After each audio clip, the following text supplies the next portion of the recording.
printemps, phthisique et toussant dans la neige. L'hiver s'est éteint lentement.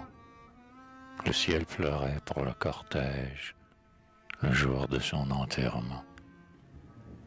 C'est au printemps lui survivre. Il revient en grand appareil, non pas en casquette de givre, mais en cravate de soleil. Sortons, la boue est disparue, et pour mieux protéger son teint, Avril, qui passe dans la rue, tient son parasol à la main.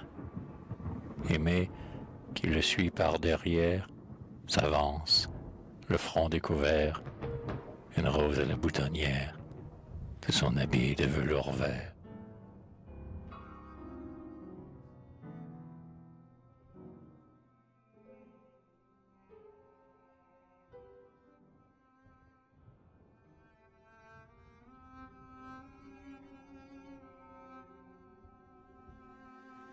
L'été. La main brunie à l'espagnol, semant des bouquets à foison. L'été danse la farandole, le pied perdu dans le gazon. Le trèfle croît sur la muraille, le grillon chante dans le thym, et juillet, en chapeau de paille, arrose les fleurs du jardin. Il fait plus chaud que dans la forge, où, pour les forçats de l'enfer, Satan sur son enclume forge la chaîne et le boulet de fer. Le blé promet, la fraise est mûre. On vient le soir, tant l'air est bon. La lune, en quête d'aventure, se promène sur son balcon.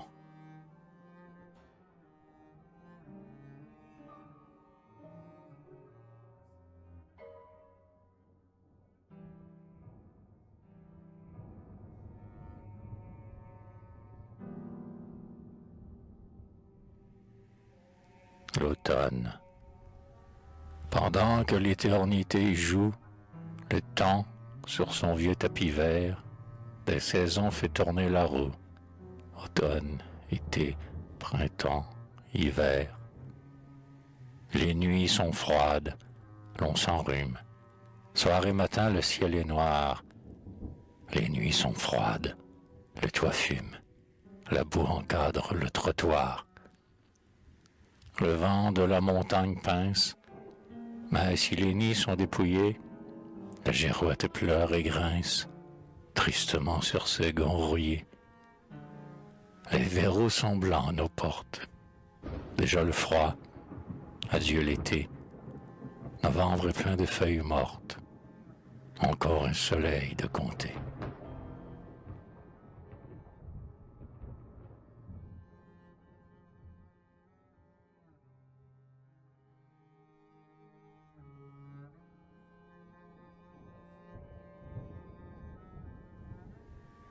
L'hiver, au grincement que fait sa botte, foulant les glaçons sous ses pas, le menton bleu, janvier grelotte, sous son paletot de frimas. On voit baisser le thermomètre, et dans le givre du châssis, février signe à la fenêtre, son nom avec ses doigts rougis. Les places publiques sont blanches, la grêle poudre les beffrois, triste saison des avalanches, des craquements et des grands froids. Entrons au logis, le vent souffle, mais sous le blanc toit des maisons, l'hiver, le pied dans sa pantoufle, se réchauffe près des tisons.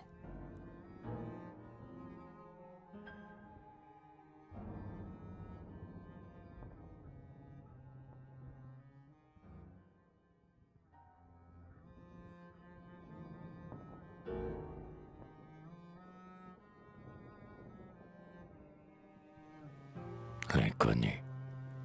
Elle vient se cacher avec les hirondelles, dont le vol fuit les feux d'un soleil africain.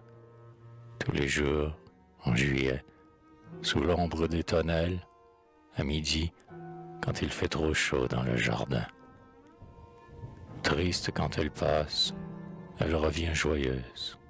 Je l'ai surprise un jour, assise sur un banc, seule, le pied caché dans la mousse amoureuse et les yeux suspendus au feuillet d'un roman. Étrangère, qui sait, elle ignore qu'on l'aime, car sous ce dôme vert où je vais tant de fois, elle passe toujours sans oser laisser même son mouchoir ou son gant sur le vieux banc de bois.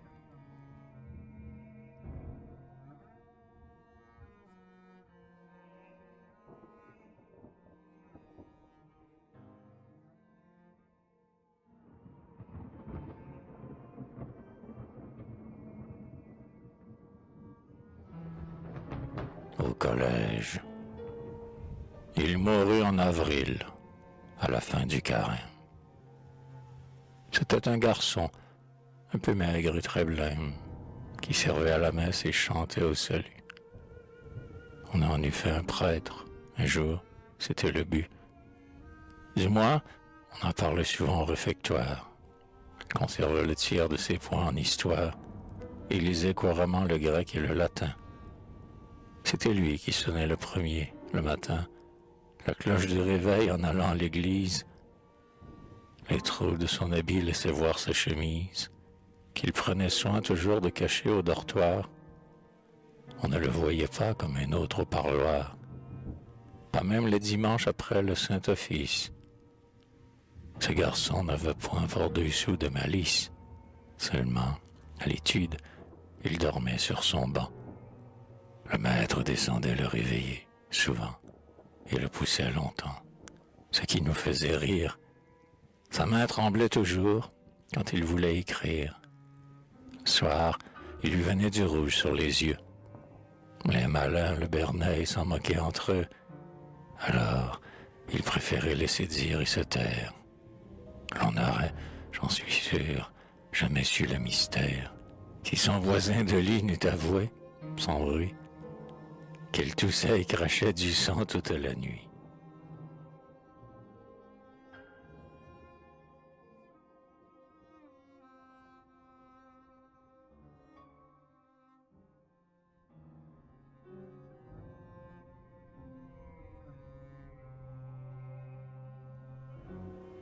On peut voir, mais dit-on, à Wexford, en Irlande, oublié dans le coin d'un musée, un pastel, trop beau pour n'être pas de l'école flamande, représentant les murs décrépits d'un castel. Le passé est trop vieilli que le présent profane. À ces créneaux brisés donne un cachet de deuil. La mousse, le sainfoin, l'ortie et la bardane, seul ami d'aujourd'hui, s'embrassent sur le seuil. Tourelle en éteignoir par le couchant rougi, ogive et vieux pont par les siècles rasés, prennent, à qui mieux, des airs de nostalgie, comme au jour d'autrefois leurs vieux barons blasés. On croirait, en voyant le soleil disparaître sous les grands peupliers qui bordent le chemin, qu'on va voir 2 ou 3 châtelaines paraître, revenant de la chasse un faucon sur la main. Mais le rêve se perd. Le castel en ruine passe devant nos yeux fatigués de longtemps, comme les juifs errants qui se traînent et cheminent, en haillons à travers les âges et le temps.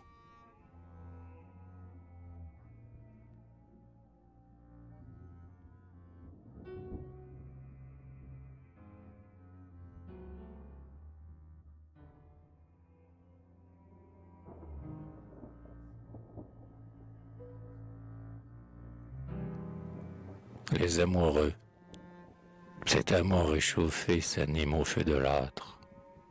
Ils s'étaient rencontrés au sortir du théâtre, comme ceci, l'instant de se dire au revoir.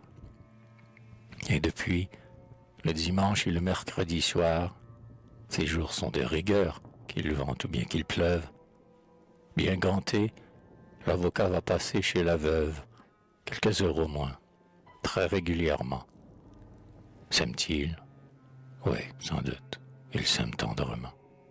Si bien que, quand il sonne à son heure ordinaire, c'est la veuve. Elle a fait la langue à sa portière. qui rayonnante accourt et s'empresse d'ouvrir. Tiens, c'est vous, la santé, mais la vôtre, à ravir.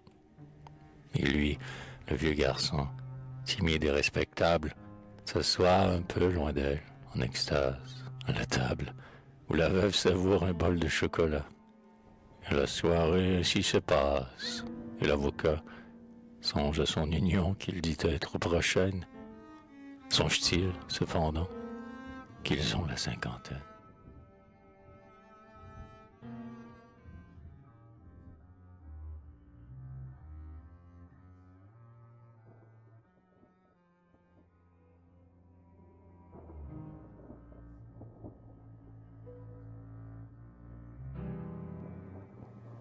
Les orphelins, à pas égaux, toujours au centre du trottoir, traînant les bouts ferrés de leurs semelles épaisses. Le dimanche et les jours de fête, on peut voir les petits orphelins revenir de la messe. Deux à deux, les voilà, silencieusement, la sœur de charité qui les suit par derrière, les mains jointes, les yeux inclinés humblement, achève d'égrener les ave du rosaire. Il est midi, la cloche a fini de tinter. Leur longue file est droite et leur tenue est bonne. Il passe. Il est passé, sans vouloir s'arrêter, le petit régiment commandé par la nonne.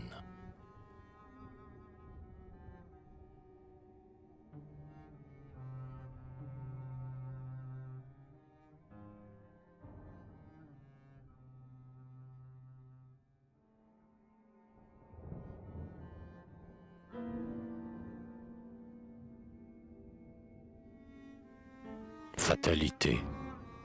Sans doute, il se passait quelque chose d'étrange.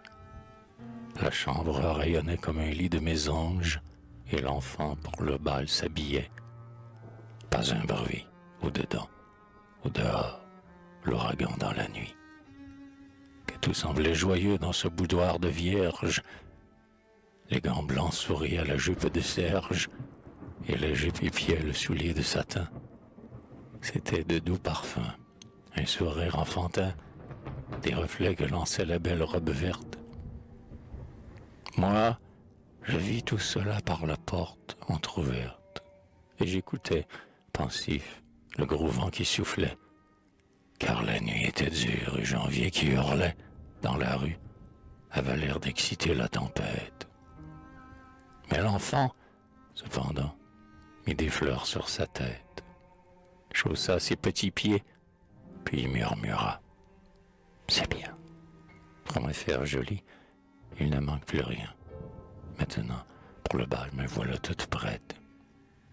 Puis, quand il eut enfin achevé sa toilette, quand il eut sur son cou, surchargé de reflets, dénoué ses cheveux, elle vint au volet. Dieu, que le ciel est noir, mais n'importe, dit-elle. Moi j'irai, malgré tout. Je dois être bien belle. Alors tiens, j'oubliais. Et si j'allais me voir? Il prit un quinquet et courut au miroir.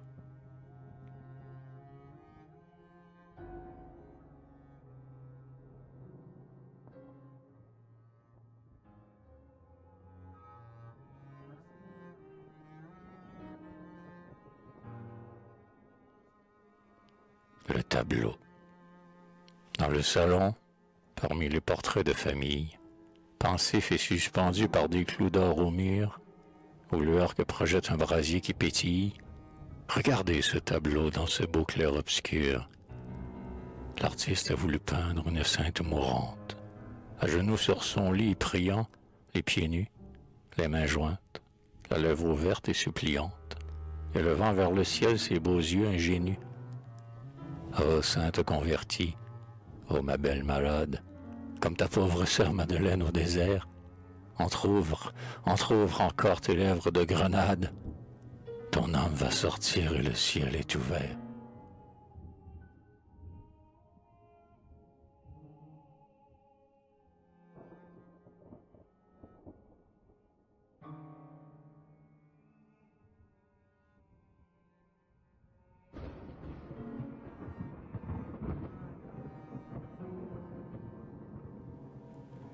foudre. Cet homme s'était fait tuer par le tonnerre. Tout le jour, un vent d'ouest avait soufflé de terre. Il pleuvait. La tempête ébranlait le logis. Les enfants grelottaient et poussaient d'effreux cris. J'avançais. Le cadavre avait la face noire. À la cloison pendait un crucifix d'ivoire. Pas de feu. La misère et le deuil à la fois. L'ouragan descendait de la cime des bois et, courant vers les flots, semblait vouloir les tordre. Le vieux chien se dressa sous le lit pour me mordre. J'eus peur. Mes nouveau-nés dormaient sur l'établi. Je regardais les yeux du pauvre enseveli. Il semblait demander pardon de cette affaire. À travers quelques mots que prononça la mère, je distinguai ceci. Mon pauvre matelot. Je me taisais, voulant étouffer un sanglot. Et voyant tout cela comme au milieu d'un rêve, je sortis. Quand j'eus pris le détour de la grève, le cœur navré, l'oreille encore pleine de bruit, l'ouragan fatigué se calmait dans la nuit.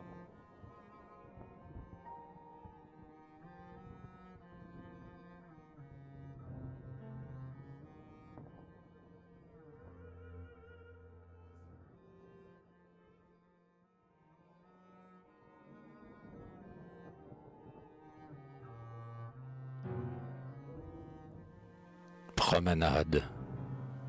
J'adore voir lever le jour après la pluie. Le soleil a troué le nuage et s'essuie, radieux comme un Turc au sortir de son bain. La ville est endormie. On s'en va dans la plaine, aspirer les senteurs dont la campagne est pleine, au premier rayon d'or que sème le matin. De beaucoup, je préfère une aurore automnale. La fenêtre du jour, sur un rouge plus pâle, s'entr'ouvre et lance au loin des rayons jaunissants. C'est le temps d'aller voir s'habiller les fleurs bleues. L'on fait, sans le savoir, en rêvant, plusieurs lieues dans les herbes, le long des sentiers ravissants. C'est un matin d'octobre un peu mélancolique. L'heure passe. On revient par la route publique.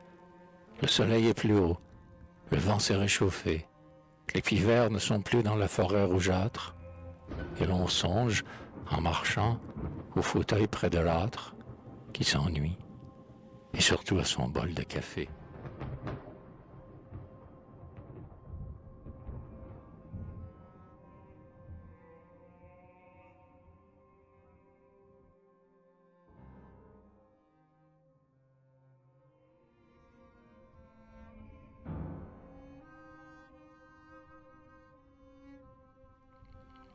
Plumes et crayons.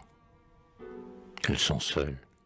La porte est ouverte et, craignant fort les yeux jaloux, dans un coin de la chambre verte, ils se sont donné rendez-vous.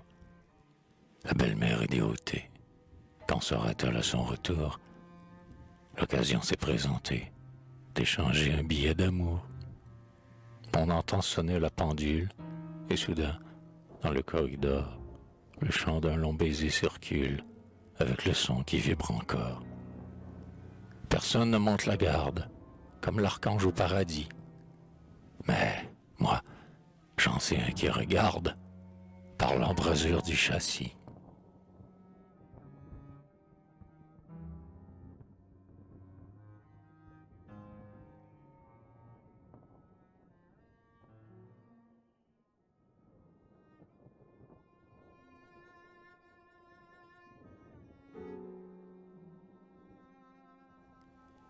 J'ai, sur un des rayons de ma bibliothèque, soigneusement caché sous Virgile et Sénèque, un tout petit volume avec un beau portrait.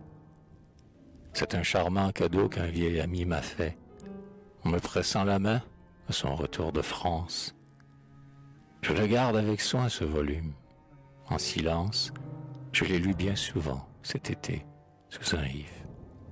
C'est Alfred de Musset, bien triste et maladif, maigre comme Rolla, peut-être encore plus pâle, qui paraît, quand on l'ouvre, au fond d'un cadre ovale.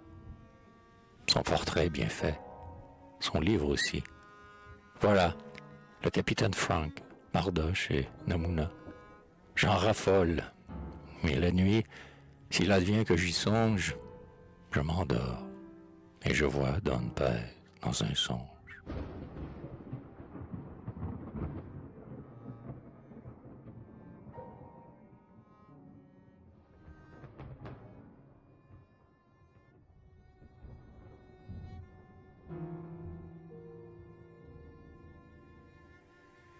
Un beau salon chez des gens riches, des fauteuils à la Pompadour, et, ça et là, sur les corniches, des bronzes dans un demi-jour, des œillets blancs dans la corbeille, tombés au pied d'un guéridon, un errard ouvert de la veille, une guitare, un violon, une fenêtre, un rideau rouge, et sur un canapé de crin, un enfant qui dort.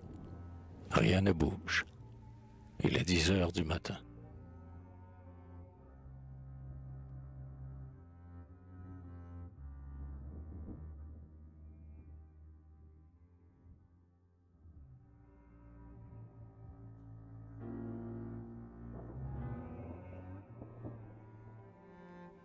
J'ai rêvé bien souvent d'aller mourir à Nice, seul, au milieu d'un bois, dans un vieux chalet suisse, près d'un lac.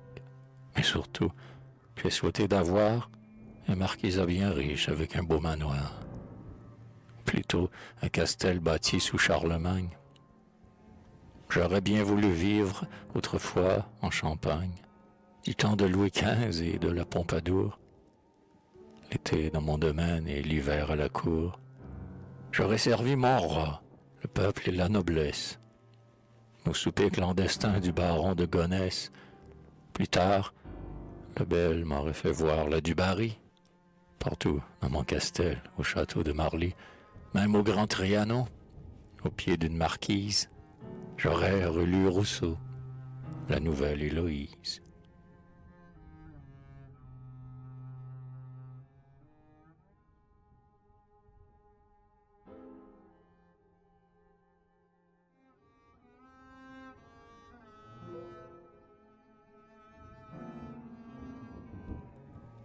Dans l'album ouvert sur la table, un grand vieillard au front distrait, d'une façon fort respectable, sourit au fond de son portrait.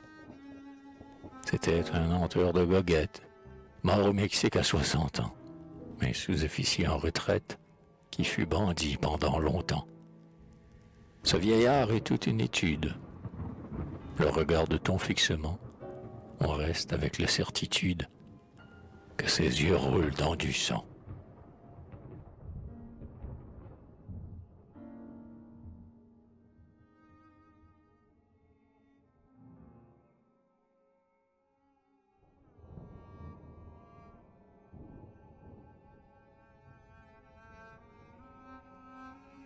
Le soir de la Toussaint est triste à la campagne.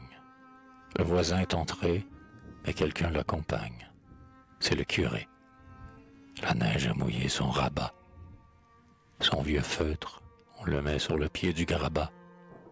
On balaye, en jasant, les plis de sa soutane. La mère sait qu'il tousse. Elle offre sa tisane. Il refuse. Le père appelle ses garçons. On fait cercle, d'abord, un peu loin des tisons. Et puis, sans le savoir, lentement on s'approche. Soudain, on croit ouïr les sanglots de la cloche. C'est pour les morts.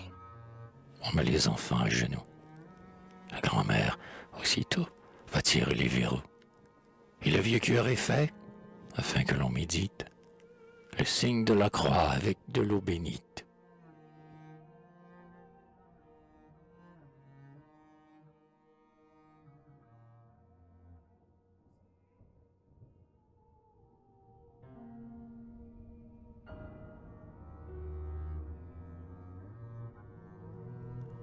Pauvre, il ne gagnant qu'à peine de quoi nourrir sa moitié.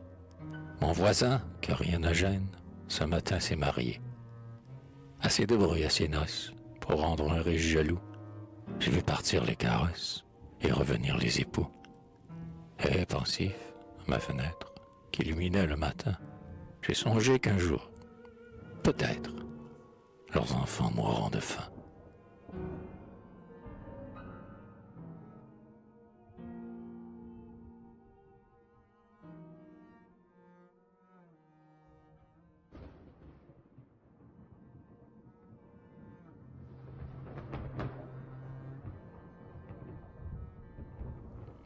et il les quitta, le pauvre père, jugeant son sort par trop amer, pour s'en aller au cimetière, dormir sous le grand saule vert. Elle toussa, la pauvre mère. 2 ans après, pendant l'hiver, l'enfant chantait, pour la distraire, la sérénade de Schubert. Elle mourut, la pauvre femme. Dieu se fit apporter son âme sur les ailes d'une chanson. Le père mort, la mère morte, l'enfant voulut partir, en sorte qu'il n'ait plus rien dans la maison.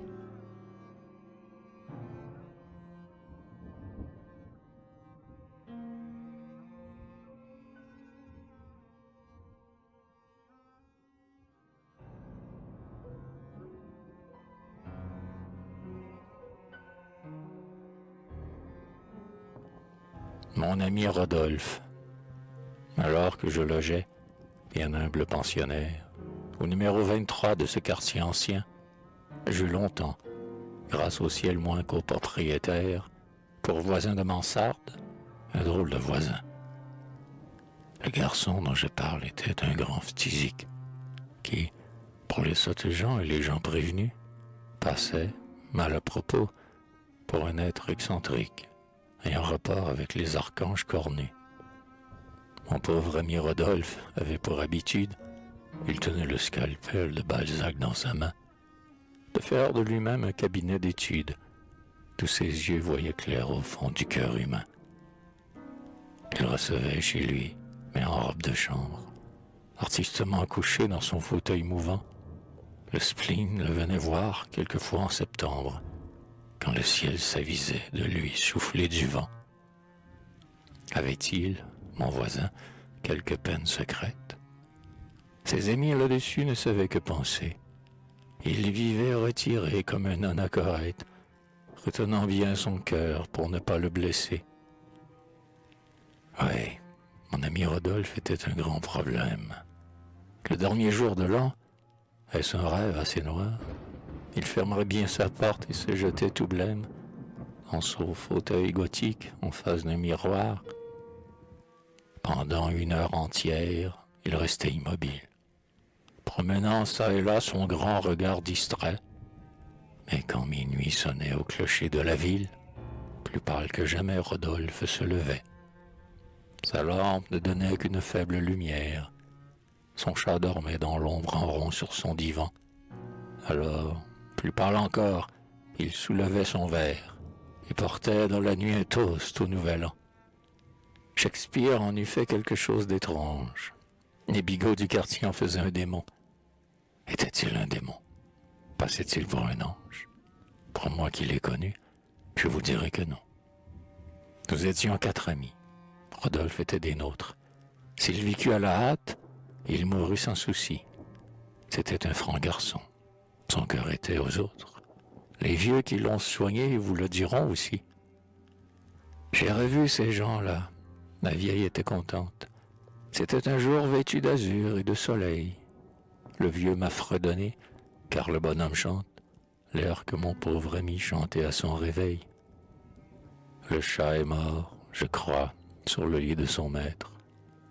Le fauteuil de Rodolphe a l'air de s'ennuyer. On a fermé sa chambre, on a clos la fenêtre, où les jours de tristesse, il venait s'appuyer.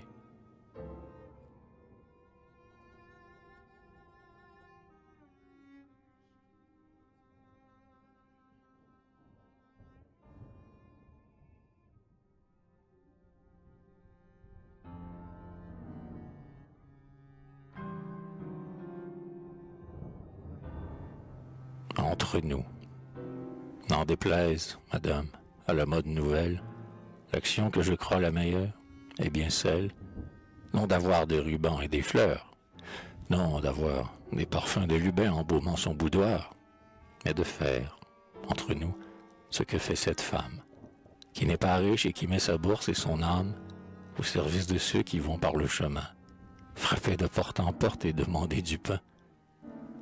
Ces pauvres vont dîner, les samedis, chez elle. En hiver, s'il fait froid, si le mercure gèle, vers midi, on peut voir femme, mari, enfant, revenir prendre place à sa table et content, paisiblement sortir par la porte bâtarde. Cette femme, elle est veuve, habite une mansarde, avec ses 2 enfants, 2 garçons, 2 petits. Et le soir, quand ces gens, les pauvres, sont partis, qu'il fait bon près du feu, que la veuve s'ennuie, assise dans sa chaise, en vieux cuir de Russie, elle songe, en voyant ses enfants bien couverts. Le bon Dieu devrait bien supprimer les hivers.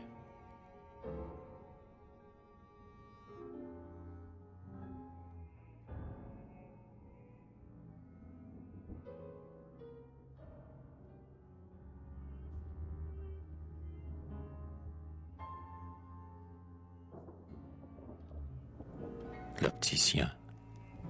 Dans un certain faubourg où brillent les échoppes, des charcutiers ventrus et des petits marchands, je sais un opticien bien connu des myopes, qui tient boutique au moins depuis plus de 30 ans. Dans l'art de savoir plaire aux femmes, pas ses maîtres, quoique voûté, le vieux au teint frais et vermeil sourit quand elles vont voir si le baromètre marque le mauvais temps ou marque le soleil. Dans les grandes chaleurs que l'été nous rapporte, tranquillement assis du matin jusqu'au soir, l'opticien, comme un Turc, fume devant sa porte, au nez des bons bourgeois passant sur le trottoir.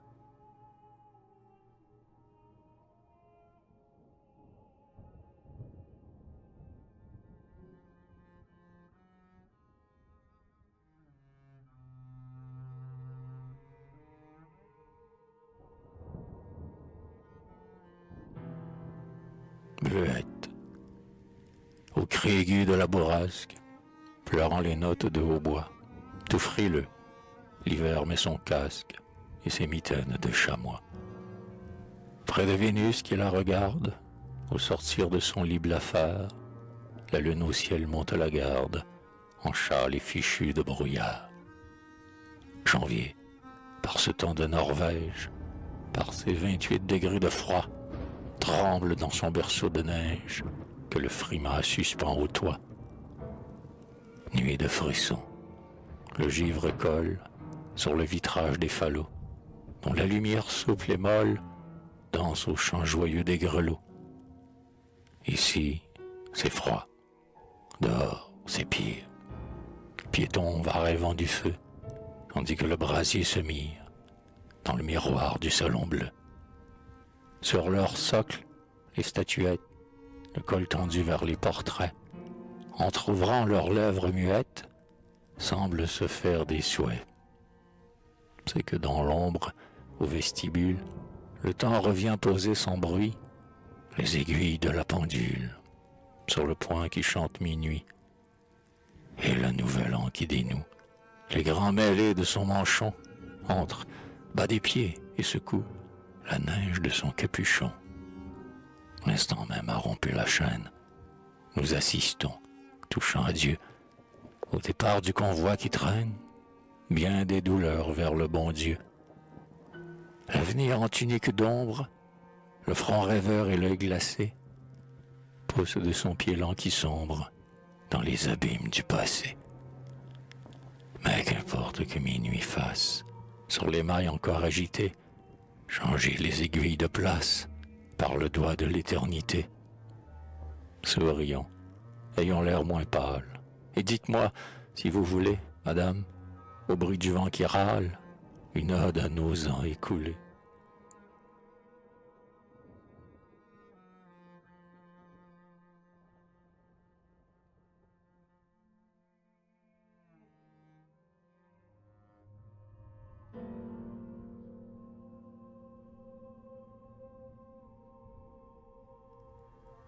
À Edmond-Dupré.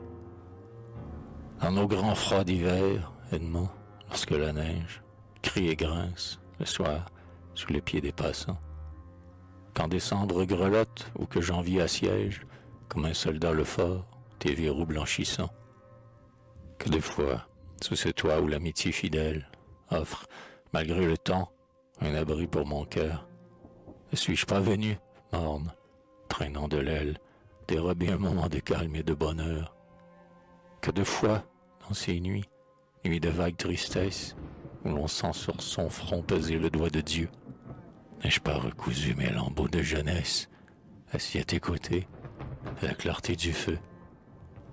Ah, vois-tu, j'ai compris dans ce siècle de doute, où le calme jamais n'attend le pèlerin, que le destin, ami, t'avait mis sur ma route, pour comprendre mon cœur, pour me tendre la main. Et puis, j'ai dit alors, viennent les jours de rage, viennent les jours de deuil, de misère et d'ennui. Qu'importe, le soleil disperse le nuage, et tu restes toujours, quand tant d'autres m'ont fui.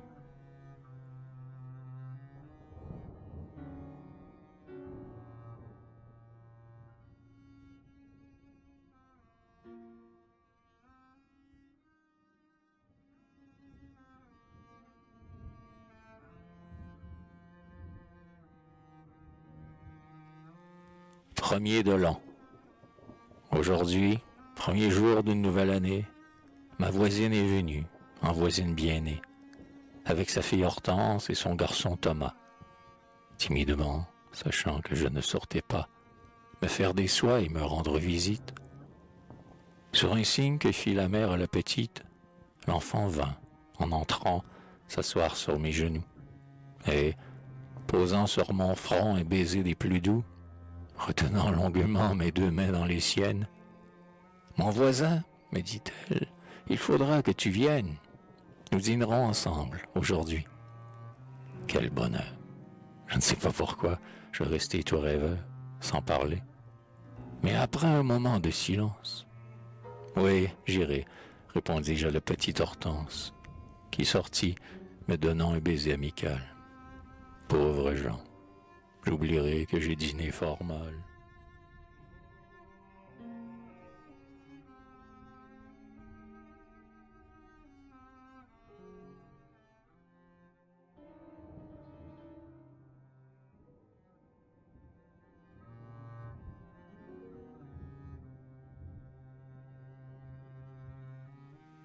La tombe ignorée.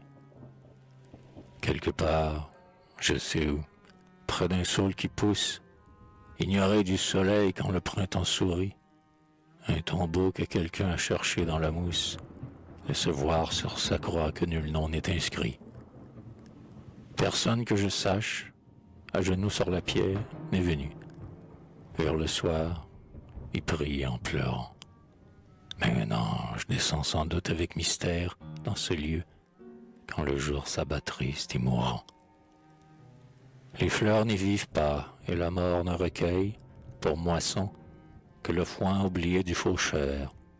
C'est à peine, l'été, si parfois une feuille, triste larme du saule, y tombe comme un pleur.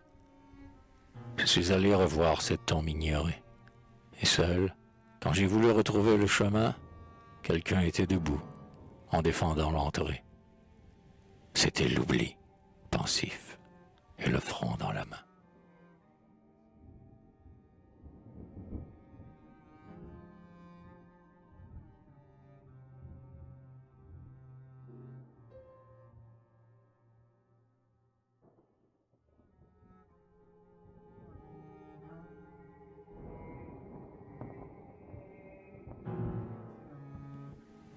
À ma lectrice. J'ai fait ces vers pour me distraire, et lorsque je me suis relu, ai-je bien fait? J'ai résolu de leur faire voir la lumière. Dans la Gazette, hier, j'ai vu qu'une pauvre et jeune lingère, avec sa broderie, a su se faire un nom en Angleterre. Mon cœur dictant, j'ai fait ce livre. Je m'attends bien à lui survivre. Pour l'avoir fait, j'ai mes raisons. Et ces rien brodés dans mon âme, je vous les offre, à vous, madame, comme on offrirait des bonbons.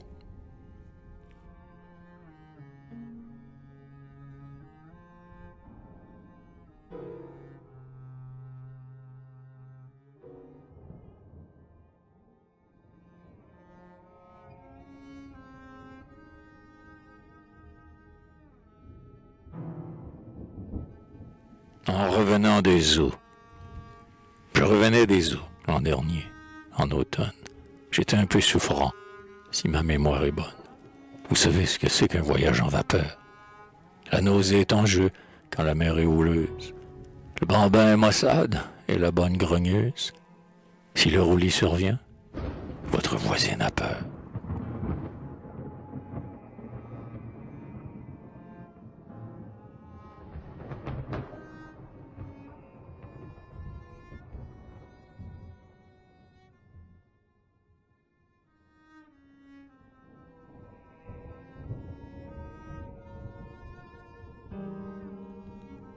C'était un soir charmant, comme il fait en septembre. Le soleil déclinait et la mer était d'ambre. Nous filions lentement aux lueurs du couchant. Nous passions des îlots, nous passions des villages. Des marmots s'amusaient à saisir les cordages. Un monsieur près de moi s'endormait sur un banc.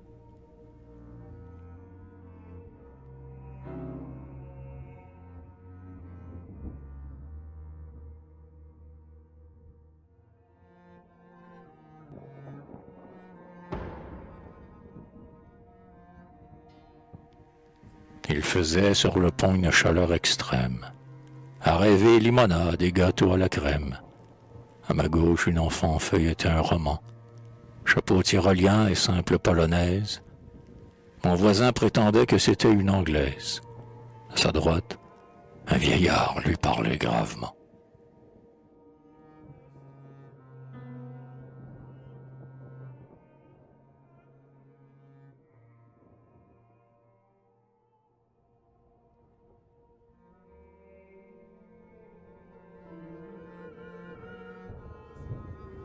Voyager, selon moi, c'est une fantaisie. On rencontre toujours ce qu'à la comédie. On siffle volontiers des types ennuyeux. Deux gaillards de 20 ans, en habit de collège, le mouchoir à la main et debout sur leur siège, saluaient leur clocher qu'ils dévoraient des yeux.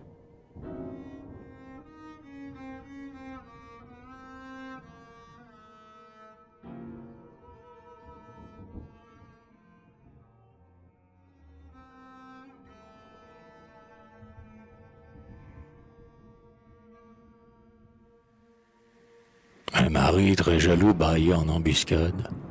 La dame de là-bas échangeait une œillade avec monsieur d'ici, gros garçon trop heureux. Je rêvais doucement au fond d'une bergère, les mains sur ma poitrine et la tête en arrière, comme on fait sur la mer quand on est paresseux.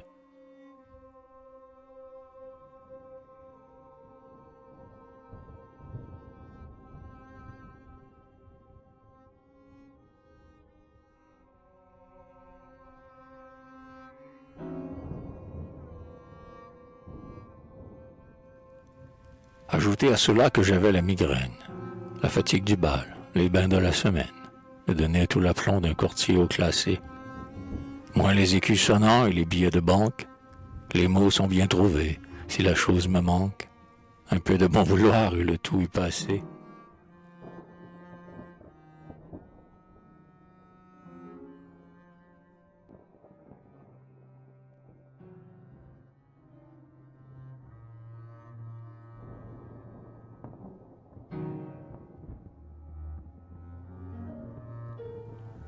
Nous longions Kakuna, l'heure du crépuscule.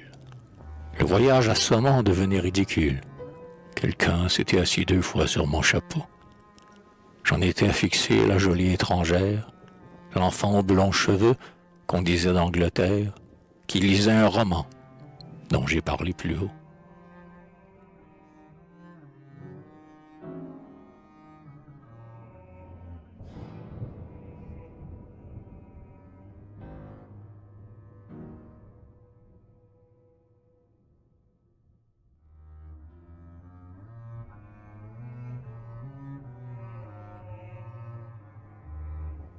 J'ai bien vu, mon ami, des femmes en voyage, rencontrer des yeux noirs, lorgner plus d'un visage. Je me suis arrêté devant bien des tableaux. J'aime les yeux profonds qui nous viennent d'Irlande. J'ai rêvé des regards découpés en amandes, mais jamais je n'ai vu 2 yeux bleus aussi beaux.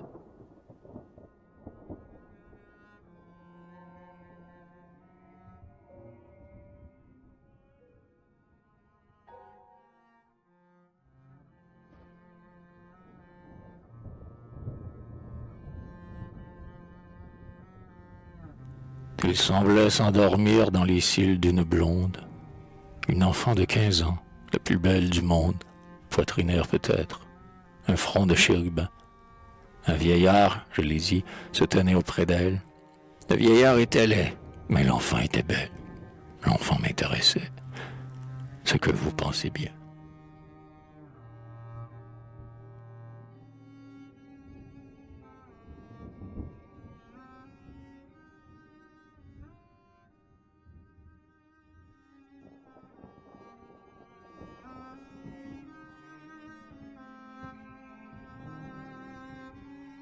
Le péché, je l'admets, ou plutôt, je l'explique.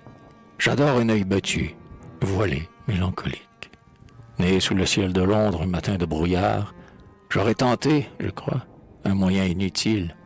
Si le hasard n'eût fait qu'à dîner, entre mille, je me trouvasse à table en face du vieillard.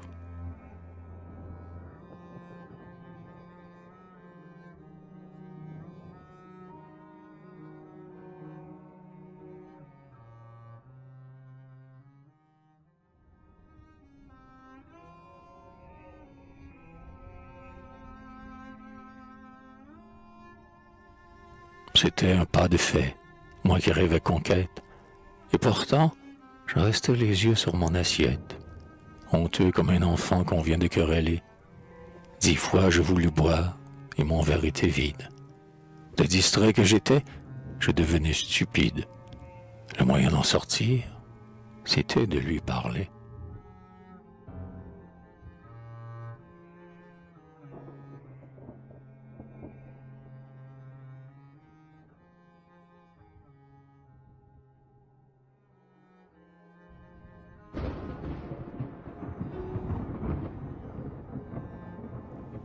Je fis ce que l'on fait entre poire et fromage. Je glissai quelques mots. Je parlais du voyage. L'enfant me répondit qu'il avait été beau. Elle était ma voisine et nous étions à table. Il était naturel et même fashionable que j'eusse un peu d'esprit, ayant été nigaud.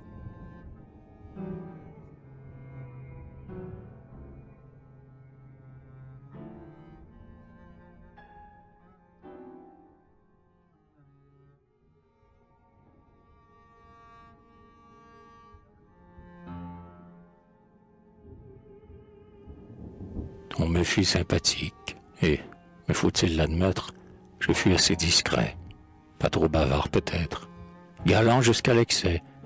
Sur la mer, c'est permis. Nous causâmes progrès, le sujet était rare. Le vieillard songea même à m'offrir un cigare. Il était évident que nous étions amis.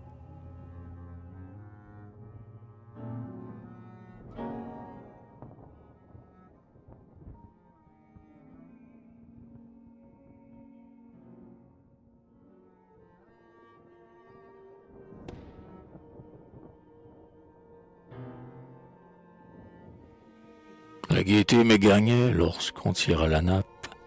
L'aventure était drôle et je riais sous cap. Le hasard, ce soir-là, se trouvait sous mes pas. Pouvais-je m'en servir sans blesser la morale? Il se fallut lever. Nous quittâmes la salle. J'allais me retirer. On me prit par le bras.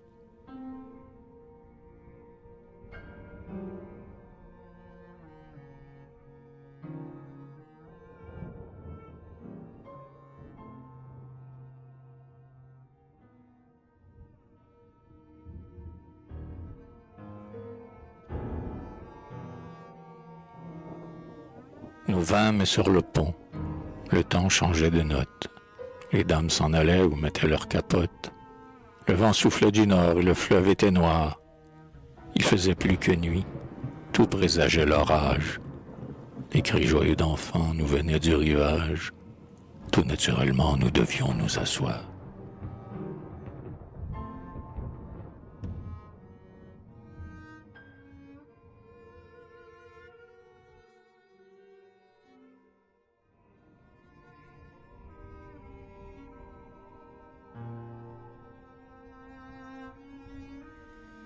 On chantait au salon une vieille ballade. On jetait un pourpoint sur les pieds d'un malade. Le vieillard nous quitta. Nous restâmes tous deux. Je ne sais pas ce qui m'est trottiné en tête. Je voulus tout savoir, son histoire complète. La chose m'intriguait, et je fis de mon mieux.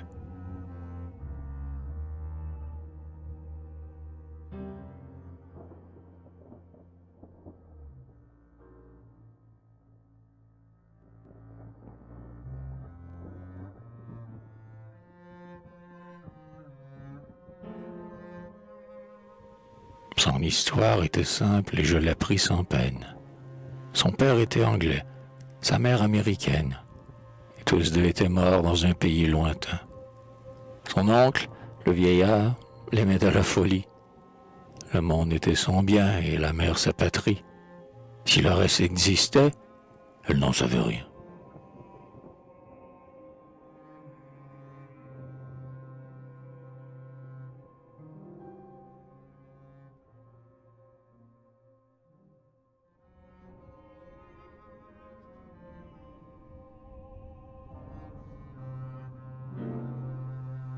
L'automne et les bonbons lui plaisaient d'ordinaire.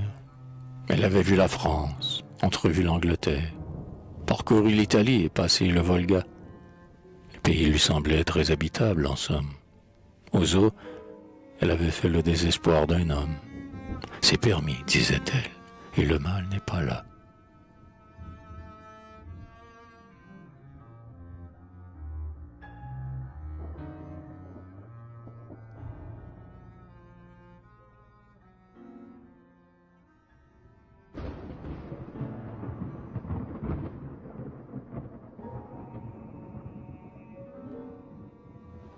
Elle adorait les vers. Je lui parlais musique. Un roman la charmait, s'il était sympathique. Si Musset lui plaisait, c'est qu'elle aimait Byron. Elle avait vu Dumas. Voilà 2 ans, à Vienne. Elle causait français comme une Parisienne. Son pays, l'Amérique. Et son fleuve, l'Hudson.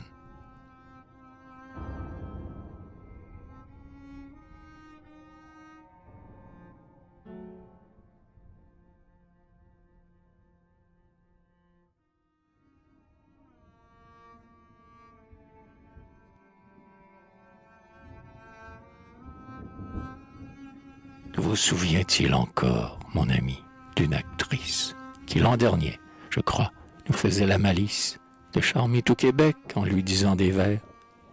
Quelle voix douce et pure! Elle était sans emphase. Le parterre était fou. Vous étiez dans l'extase.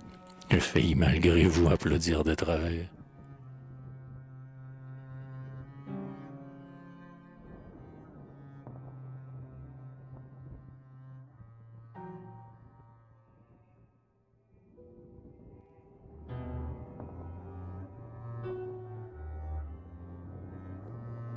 N'est-ce pas qu'elle avait une voix, cette femme? L'enfant la surpassait. Elle y mettait plus d'âme. Je l'écoutais parler en extase et sans bruit. Un de ses mouvements me fit lever la tête. Nous l'avions présagé. C'était bien la tempête. Les éclairs clignotaient au front noir de la nuit.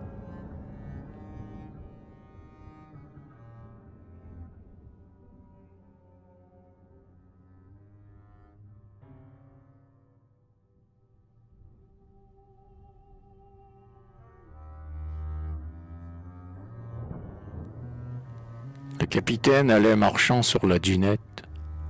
2 marmots réveillés craignant pour leur toilette regagnaient le salon suivi de leur maman. Le monsieur à l'œillade ouvrait son parapluie. Il tombait sur le pont quelques gouttes de pluie. Le roulis incliné, le vapeur sur le flanc.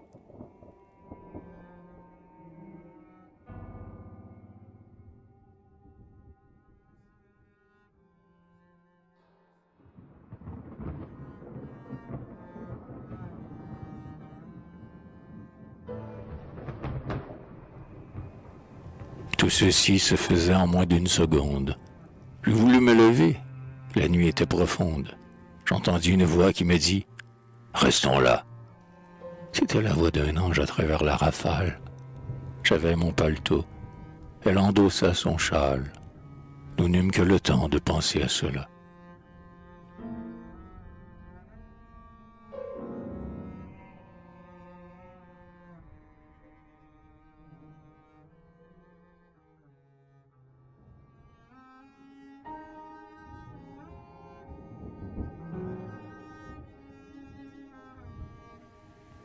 L'ouragan vint sur nous aussi prompt que la foudre.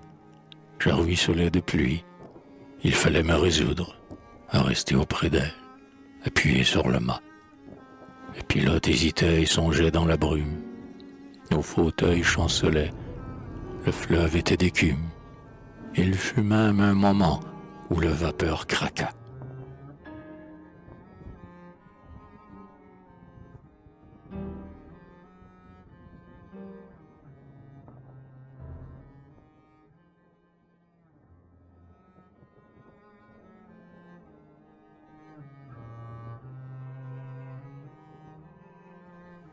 L'aventure, après tout, pouvait tourner au drame, mon ami.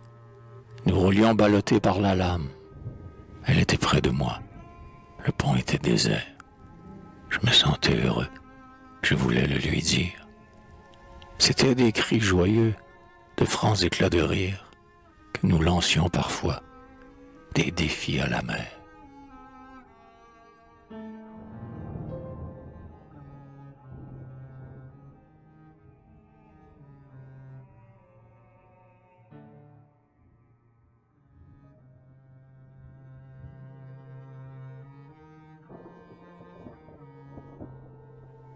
Il est de ces instants pleins de calme indicible, où l'âme se sent forte, où le cœur est paisible, des instants de repos qu'on ne peut définir. Le flot peut rebondir sur le flot qui s'abîme. L'homme qui s'en ressent, s'il est près de l'abîme, lui sourit, tend les bras et le nargue à plaisir.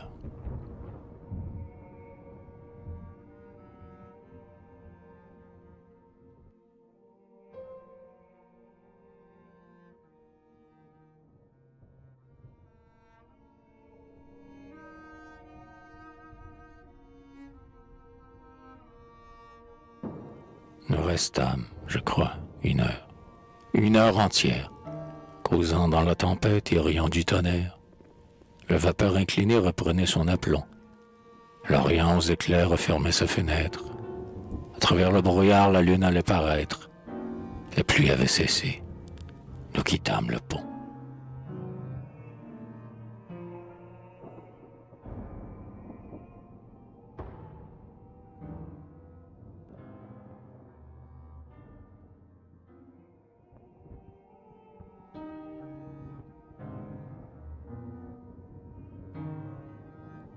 Au salon, les bambins criaient à tue-tête.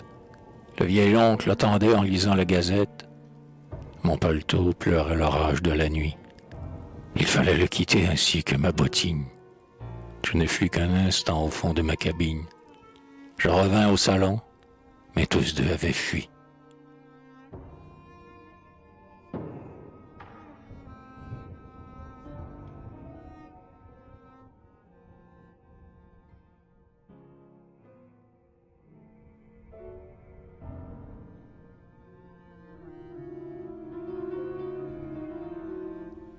Ce que je fis alors, on le fait à tout âge.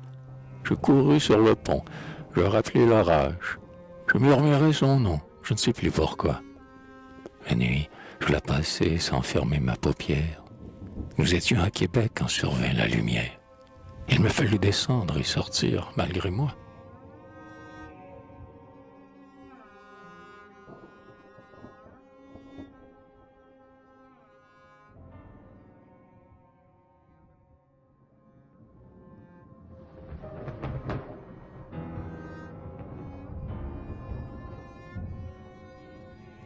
Je revoyais la ville après un mois d'absence. Ce qui m'attendait là, je le savais d'avance. M. Fabre lui-même en était aux extraits. Les amis étaient froids. Je courus à ma chambre. Ce ne fut, je crois bien, qu'à la fin de septembre, que j'ouvris au soleil un coin de mes volets.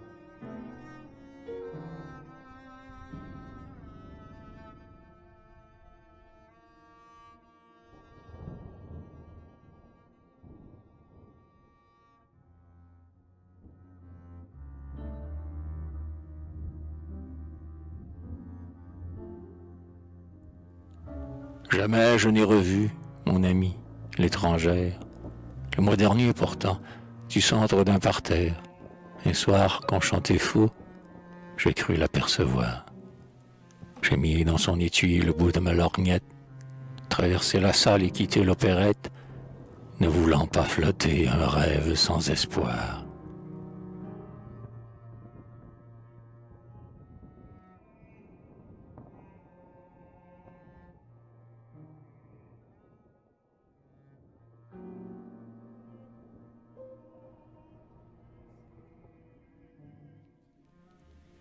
Caprice.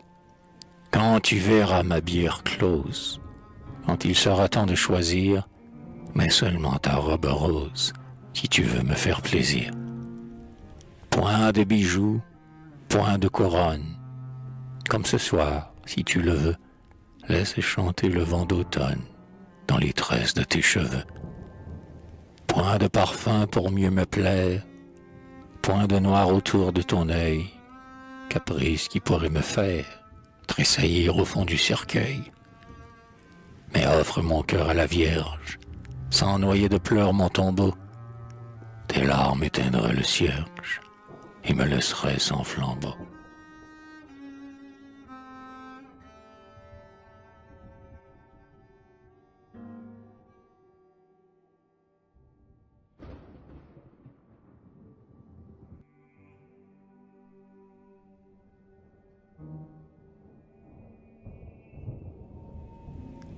Le départ.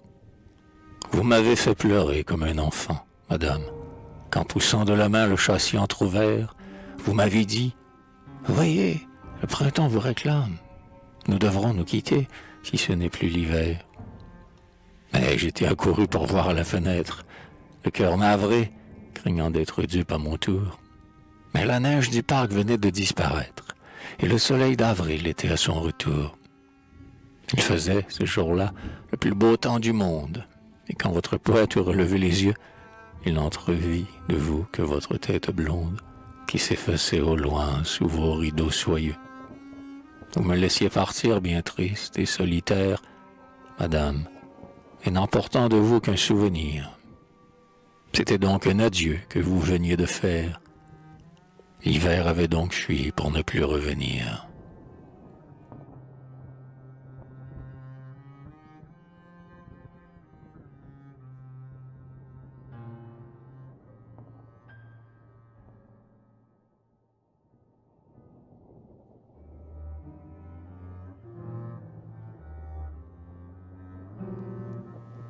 À 20 ans.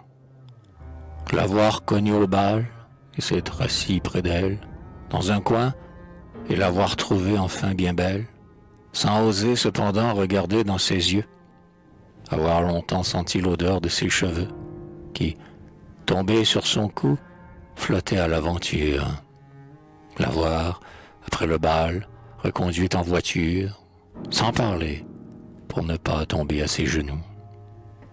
Et puis, le lendemain, aller au rendez-vous qu'elle a promis, le cœur tout palpitant de joie, la distinguer de loin à sa robe de soie, à ses cheveux châtains qui brillent au soleil.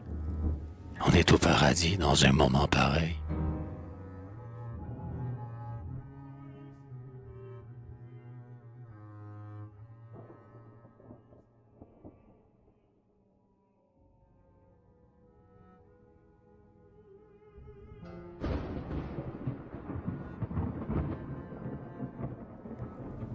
Souvenir. Un soir du dernier carnaval, un froid de loup, je me rappelle, nous revenions tous deux du bal, bien tard, mademoiselle. Je m'en souviens, au vrai bonheur, des airs joués à l'ouverture, des battements de votre cœur, gardaient encore la mesure. Si vous m'aimiez, je n'en sais rien. Toujours est-il que la dernière, vous songeâtes que votre main tenait la mienne prisonnière. Pourquoi marchions-nous lentement par un de ces froids de Norvège, malgré le vent qui, par moments, fouettait nos fronts, malgré la neige? C'est que, vois-tu, nous nous aimions déjà beaucoup. Je me rappelle, le soir que seuls nous revenions, bien tard, mademoiselle.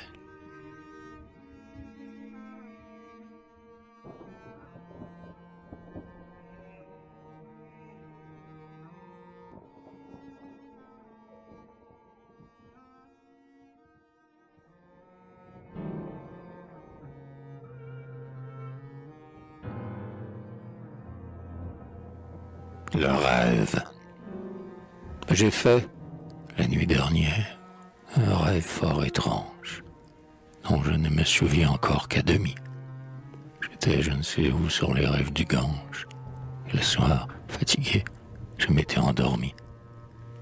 Je sommeillais, je crois, depuis quelques secondes, quand une jeune femme, au regard triste et doux, m'apparut, soulevant le bleu manteau des ondes. La voyant s'approcher, je me mis à genoux. Une aile de duvet pendait à son épaule.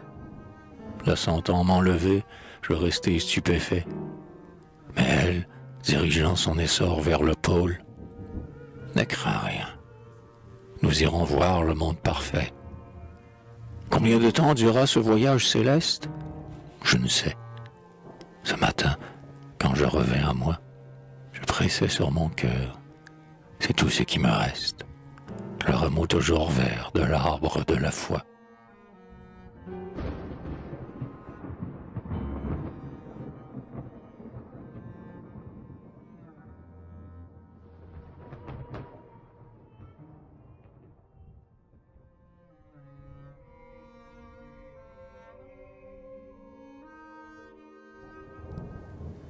Intimité.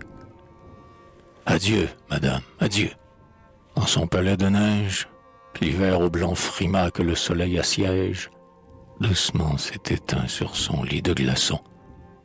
Et le printemps ouvert, sous les bois, dans les plaines, berçant rameaux et fleurs de ses tièdes haleines, remplit l'air de parfums et le ciel de chansons.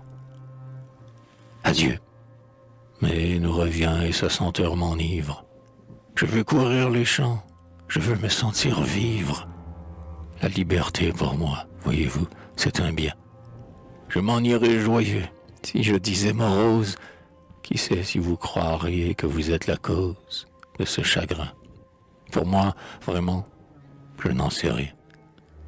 Mais qu'importe, après tout. Croyez-moi sur parole, je vous quitte à regret comme l'oiseau s'envole, triste quand vient le froid, son nid parfumé. Maintenant, au hasard, mon pauvre cœur vous reste. Je m'en vais seul. À moi, vallon, nature agreste. À moi, verte campagne et ton air embaumé. Vous ici, moi, là-bas. Que c'est triste, madame. Je ne vous aurai plus pour retremper mon âme d'un mot de votre cœur, d'un regard de vos yeux. L'ennui, partout l'ennui. Froid dégoût de moi-même. Mais au moins, j'aurai là tant de choses que j'aime. L'immensité, la mer, les grands lacs et les cieux. Mais 5 mois loin de vous, c'est long comme une année. Aux souvenirs d'hier, illusions fanées. Mes rêves s'en iront pour voler jusqu'à vous. Mais vous, qui sait encore, vous m'oublierez peut-être. Vous qui m'avez aimé, vous qui m'avez vu naître, vous qui m'avez, enfant, bercé sur vos genoux. Ah, non, non, loin de moi, ces lignes vous font rire. J'en suis charmé, j'y tiens. C'est un dernier sourire, un gage qui me reste encore de vos bontés. Au revoir, espérons, après l'été, l'automne, après juin qui fleurit, septembre qui moissonne, et mon retour alors, si vous le permettez.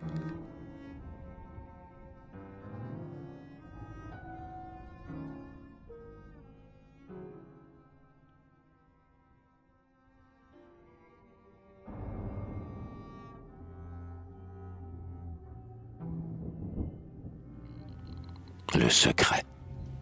Je n'ai jamais osé le dire, même à l'ami le plus discret. Approche un peu, je vais l'écrire. Mon pauvre cœur a son secret. Vois ce tableau qu'a fait l'artiste. Si le pauvre acceptant son sort, eh bien, comme lui, je suis triste. Je suis triste jusqu'à la mort. C'est qu'un fol amour me consume. J'écris ton nom sur le vélin, 6 lettres qu'a faites ma plume, 6 rayons tombés de ma main. Comprends-tu maintenant la chose? Ma vie est au bout de ton nom. Bifle, je reste morose, et je me meurs dans l'abandon.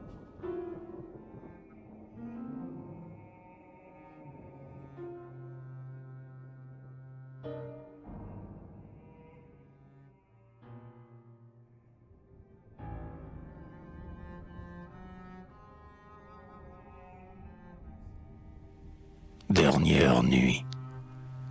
Je te vois à travers ton linceul. Pour jamais. Ah, tu fermes tes yeux comme si tu dormais. Tu souris. La pâleur sied bien de ton front d'ange. C'est demain que tu pars. C'est demain qu'un archange, sous son aile, en passant, va venir te chercher. Pauvre enfant, pour toujours, il te faudra coucher. Nous t'avons fait creuser un lit au cimetière. C'est la première nuit que tu dors dans ta bière. Ne va pas t'éveiller sous la terre demain. Quand j'y songe, vois-tu, je cache dans ma main mon front pâle et je sens que mon cœur agonise. On chantera pour toi quelque chose à l'église, peut-être les adieux que tu chantais un soir. Nous irons te porter alors au grand dortoir, plus blême et plus froid que tes mains, jeune fille. Les amis poseront leurs genoux sur la grille, le prêtre chantera pour bénir ton cercueil, et puis nous reviendrons avec nos cœurs en deuil.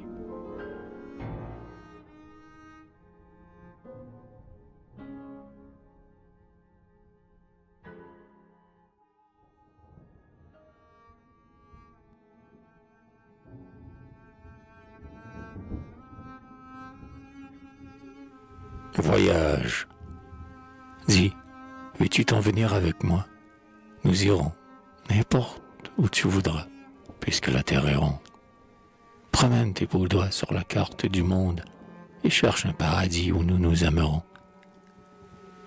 Veux-tu, nous partirons au premier jour d'automne. Avant, petite, avant que les arbres soient nus. Nous partirons avant que les froids soient venus. Pareils à deux voleurs, sans le dire à personne. On s'enquérera de nous et l'on nous cherchera. Où sont-ils? À la ville ou bien à la campagne? Je préfère la France. Et toi, dis-tu, l'Espagne? Eh bien, soit, en Espagne. Allons nous cacher là. Nous trouverons là-bas un endroit solitaire, un gazon que personne encore n'aura foulé, un Éden où jamais le soleil n'est voilé. Oh, le rêve bâti dans un jet de lumière.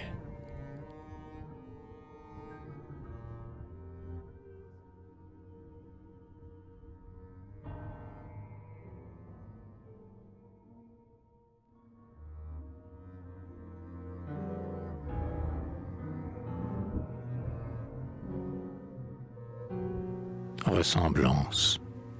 Moi, je sais à qui tu ressembles. Quand tu rouvres tes grands yeux bleus, moi, je sais à qui tu ressembles, ma belle fée aux longs cheveux. Tu ressembles à la Madone, riant à l'angle du chemin. Tu ressembles à la Madone, avec ton rire de carmin. Et puis, beaucoup à Notre-Dame. Notre-Dame aux sept douleurs. Et puis, beaucoup à Notre-Dame, quand tu rouvres tes yeux en pleurs. Moi, je sais à qui tu ressembles, ma belle fille aux longs cheveux. Moi, je sais à qui tu ressembles, quand tu fermes tes grands yeux bleus.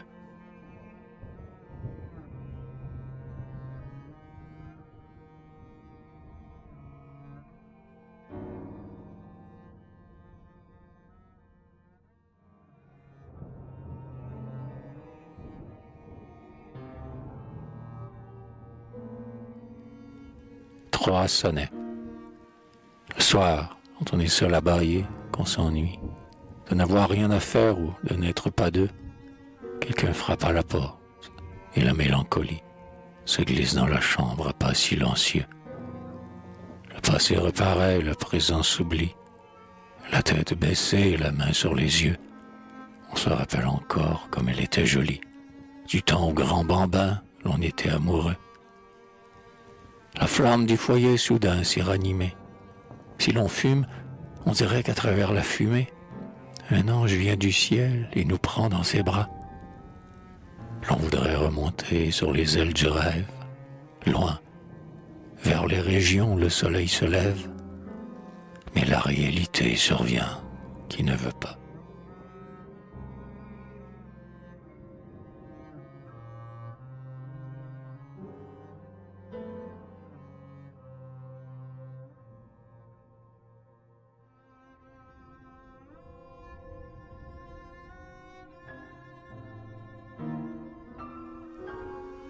tu m'aimais assez, beaucoup, sans le savoir, par caprice.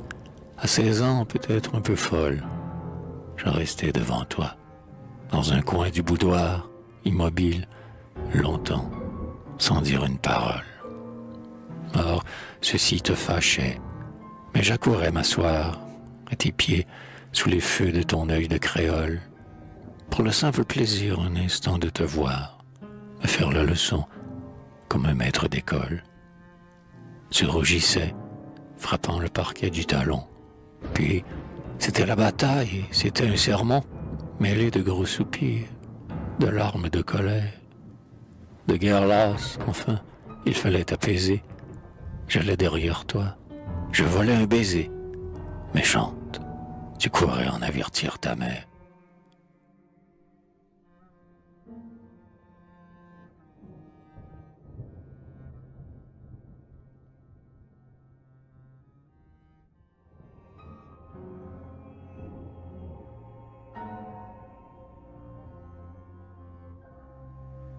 Vous serez toujours là, créole prisonnière, au-dessus du feuillet que j'aurai profané, comme au balcon du ciel un archange incliné, ou comme les rayons de l'étoile polaire.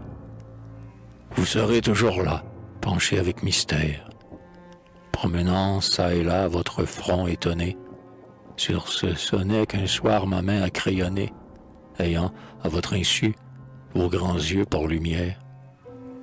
Vous serez toujours là, prisonnière un peu pâle, au milieu des fleurons, dans votre cadre ovale, où l'artiste est venu vous poser à genoux. Vous serez toujours là, sans vous douter peut-être que ces fleurs, à vos pieds, j'aurais voulu les mettre, si l'on pouvait monter pour aller jusqu'à vous.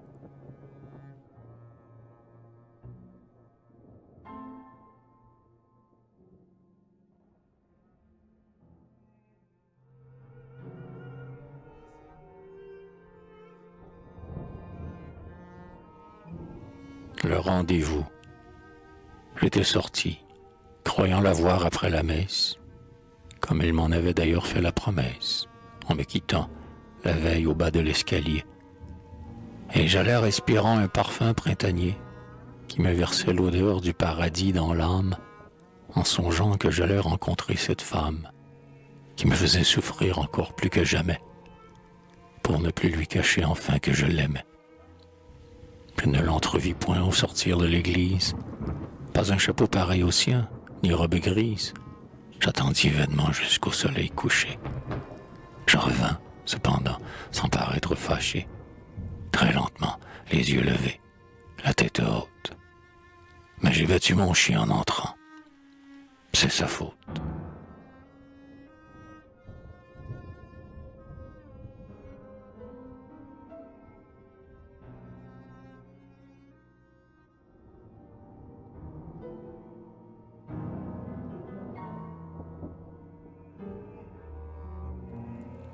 Premier billet. Je suis parti fâché, mignonne. Encore, si je savais pourquoi. Mon pauvre cœur disait « Pardonne » lorsque je suis rentré chez moi. C'était bien un peu de ta faute. Si nous nous sommes querellés, pourquoi donc as-tu pris la côte quand nous nous en sommes allés? Voilà 2 jours que seul je pleure. Le pauvre enfant qui t'écrit est bien triste et ne sait pas l'heure. Il doit être plus de minuit. La pluie est forte et bat ma vitre. Veux-tu, j'irai chez toi demain. Nous nommerons l'amour arbitre et nous nous donnerons la main.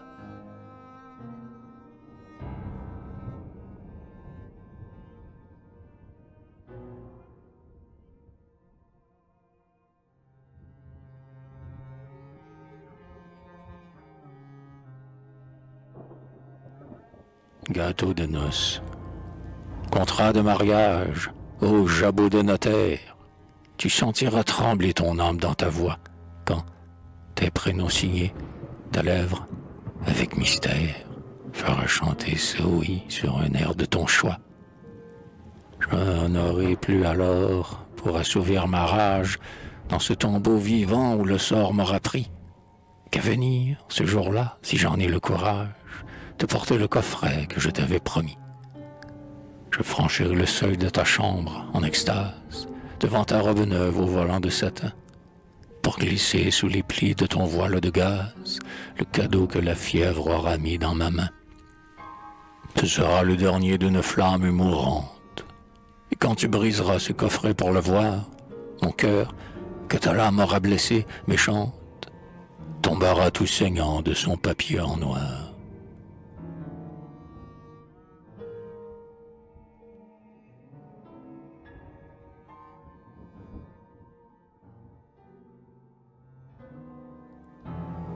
Soulagement. Quand je n'ai pas le cœur prêt à faire autre chose, je sors et je m'en vais, l'âme triste et morose, avec le pas distrait et lent que vous savez, le front timidement penché vers les pavés, promener ma douleur et mon mal solitaire, dans un endroit quelconque, au bord d'une rivière, où je puisse enfin voir un beau soleil couchant. Oh, les rêves alors que je fais en marchant, dans la tranquillité de cette solitude, quand le calme revient avec la lassitude. Je me sens mieux, je vais où me mène mon cœur, et quelquefois aussi, je m'assieds tout rêveur, longtemps, sans le savoir, et seul, dans la nuit brune, je me surprends parfois à voir monter la lune.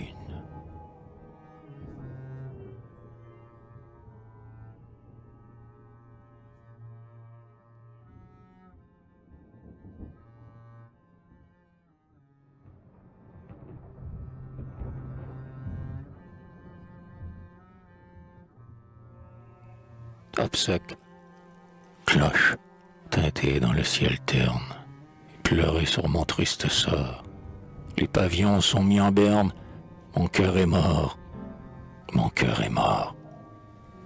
Dis, sois tué par toi, cruel. Adieu, mon pauvre cœur s'en va. En noir les murs de la chapelle, dies irae, dies illa. L'orgue dans l'église soupire, gémit se plaint par moments. Mignonne, on ne doit pas sourire, c'est le jour d'un enterrement. La foule en noir, ses funérailles, égaye ton rire enfantin. Mais parions que tu tressailles, sous ton corsage de satin.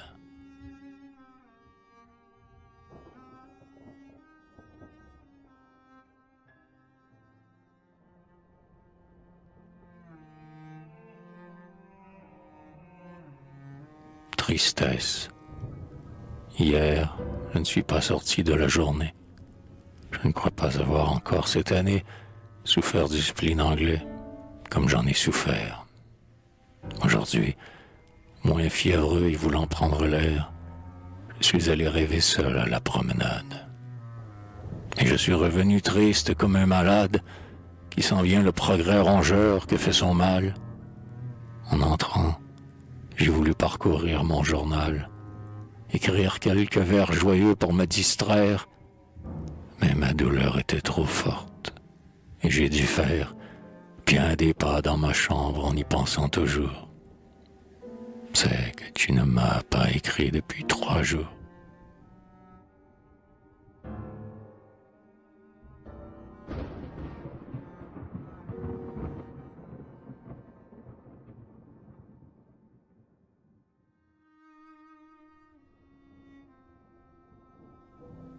À ma muse, tout est fini. Fermons la porte et mettons la barre au volet. Fais tes malles, petite, emporte tes colliers d'or, tes bracelets. Vite, défais ta robe neuve, détache ton tablier blanc, rajuste ta coiffe de veuve, donne un baiser à ton amant. Fais tes adieux à notre chambre, et fermons notre livre ouvert. Ma strophe a froid, voici décembre. Ne chantons plus, car c'est l'hiver. À quoi nous servirait, ma reine, de pleurnicher sur notre amour? Le torrent passe et nous entraîne. L'heure est sonnée. Allons,